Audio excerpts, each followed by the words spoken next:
देर रात गए मंदाकिनी को रसोई से कुछ आहट सुनाई देने लगी।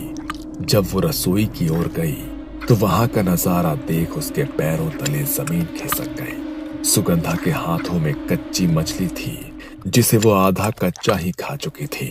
उसके कपड़ों और मुंह पर खून लगा था और वो इस समय किसी राक्षस जैसी डरावनी नजर आ रही थी। सुगंधा, ये क्या कर रही हो तुम? क्या हुआ है तुझे?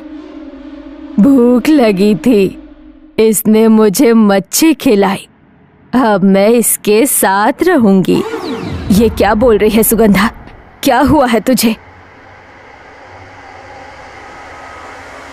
क्या हुआ माँ? चिल्ला क्यों रही हो? ये कच्ची मछली, छी, ये कैसे हुआ? ये कहाँ से आई मेरे हाथ में? इतना कहकर सुगंधा उल्टी जैसी आवाजें करने लगती है। तू चल, तेरी तबीयत सही नहीं है। मंदाकिनी ने उसे उसके कमरे में छोड़ दिया था और उसके बाद वो जाकर सीधा तपन को उठाती है। सुनिए, कुछ ठीक नहीं लग रहा है। सुगंधा कच्ची मछली खा रही थी। उसकी वो आंखें, आवाज, वो सब मेरे मन का वहम नहीं हो सकता। सुबह देखते हैं। अभी रात को हम लोग क्या कर सकते हैं? कहाँ जाएंगे? किसी तरह बस रात बिताओ। ठीक है। इंद्राणी और सुगंधा का कमरा पास पास था। देर रात गए इंद्राणी को अपने कमरे के दरवाजे पर जोर जोर से दस्तक सुनाई देने लगती है। कौन है? आमाके आरोमाचाई, तू आती है या नहीं? मुझे मच्छी दे वरना अच्छा नहीं होगा। सुगंधा की डरावनी आवाजें सुनकर इंद्राणी बुरी तरह से घबरा गई थी। सुगंधा के बार बार कहने पर भी इंद्राणी दरवाजा नहीं खोलती है। काफी देर तक उठापटक और दरवाजा पीटने के बाद अचानक सब कुछ शांत हो गया था। अगली सुबह मंदाकिनी की चीख से इंद्राणी की नींद टूटती है। घर के बाहर कई जानवरों के शरीर के टुकड़े बिखरे दिखाई दे रहे थे और सुगंधा अपने कमरे में बिस्तर के नीचे बेहोश पड़ी हुई थी। ये सब संयोग या हमारे मन का वहम नहीं हो सकता। आप भुवन को बुलाइए, उसे जरूर कुछ तो पता है। वो उस दिन कुछ कहने की कोशिश कर रहा था लेकिन मैंने ही चुप करा दिया। थोड़ी देर में भुवन घर पहुंच गया था। बीती रात की कहानी सुनने के बाद उसके माथे पर पसीना आ गया था।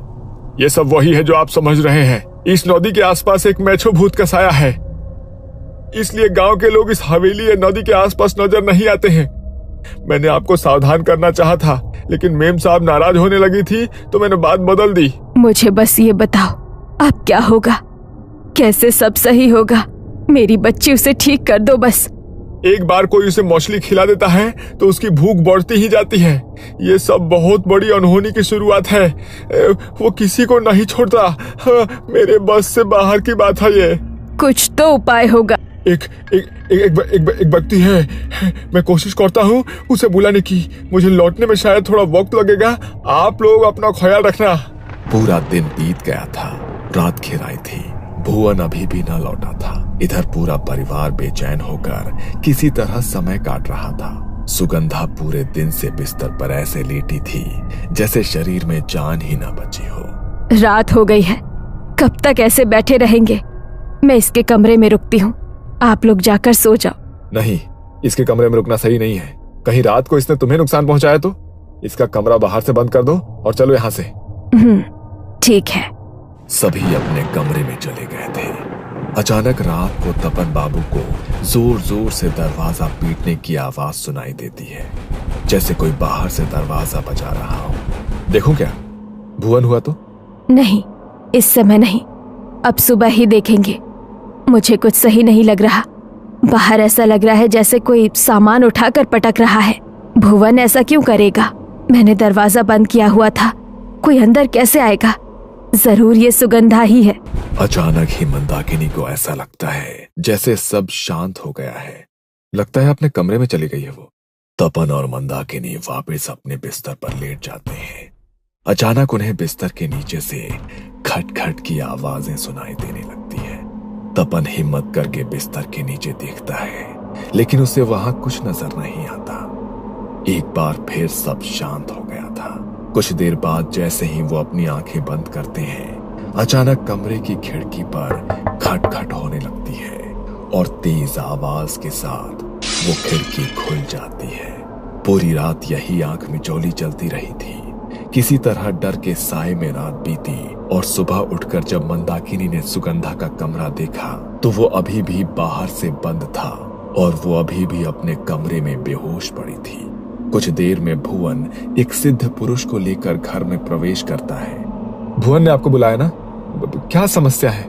समस्या तो हम खुद ही भाप लेते हैं। तुम लोग सब बाहर जाकर बैठ जाओ, मुझे कुछ तंत्र क्रिया करनी है, उसके बाद उस लड़की को लेकर यहाँ आना। इसके बाद बाबा अकेले में कुछ मंत्र पढ़ने लगते हैं। माँ, मैं जरा पानी पीकर आती हूँ, बहुत प्यास लगी है। अरे बेटा, इस समय तू जा कहाँ रही है? बाद में पी लेना पानी।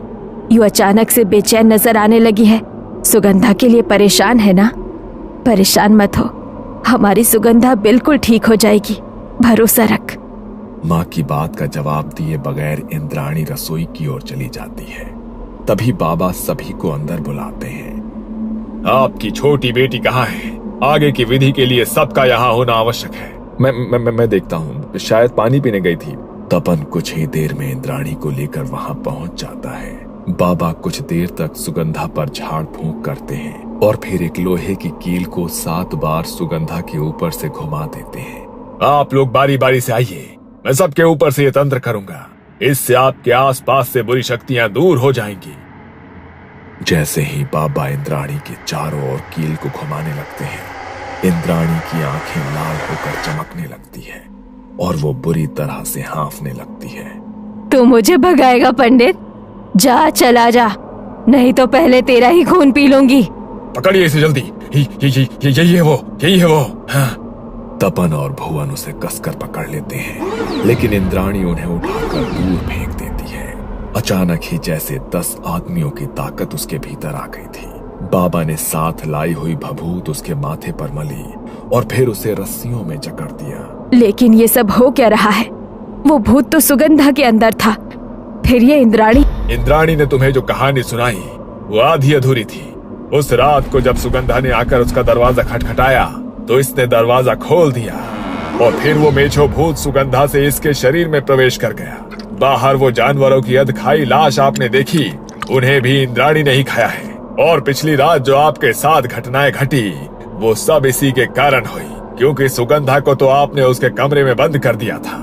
गनीमत रही कि आप लोगों ने दरवाजा नहीं खोला, वरना कुछ भी अनहोनी हो सकती थी। नहीं, ये सच नहीं है। इंद्राणी तो अभी कुछ देर पहले तक ठीक थी। मुझे लगता है इन बाबा ने कोई टोटका कर दिया मेरी बच्ची पर। पता नहीं ये सब क्या हो गया मेरे बच्चों को। ठहरो, मैं साबित करता हूँ। बाबा ने कुछ मंत्र पढ़े और एक लौंग इंद्राणी की जीभ पर रखकर उसका मुंह बंद कर दिया। कुछ ही देर में इंद्राणी ने उल्टी करना शुरू कर दिया, जिसमें जानवरों के शरीर के टुकड़े दिखाई दे रहे थे। अब यकीन हुआ, जब मैंने कील से उतारा करने की कोशिश की तो सुगंधा ने कोई प्रतिक्रिया नहीं दी। मैं तभी समझ गया था कि उसने शरीर बदल लिया है। ये बहुत शक्तिशाली आत्मा है। अगर 24 घंटे के अंदर सुगंधा को मदद ना मिलती तो उसकी मौत हो जाती और वो इंद्राणी के शरीर में रहकर अपना कहर जारी रखती।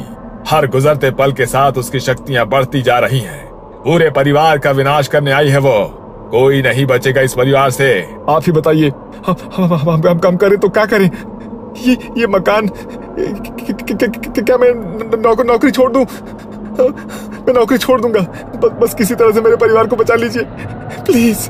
नदी किनारे हमें तंत्र करना होगा। ये जहां से आई है इसे वहीं लौटना होगा। बस यही एकमात्र उपाय है। आप लोग ताजी मछली मंगवा लीजिए।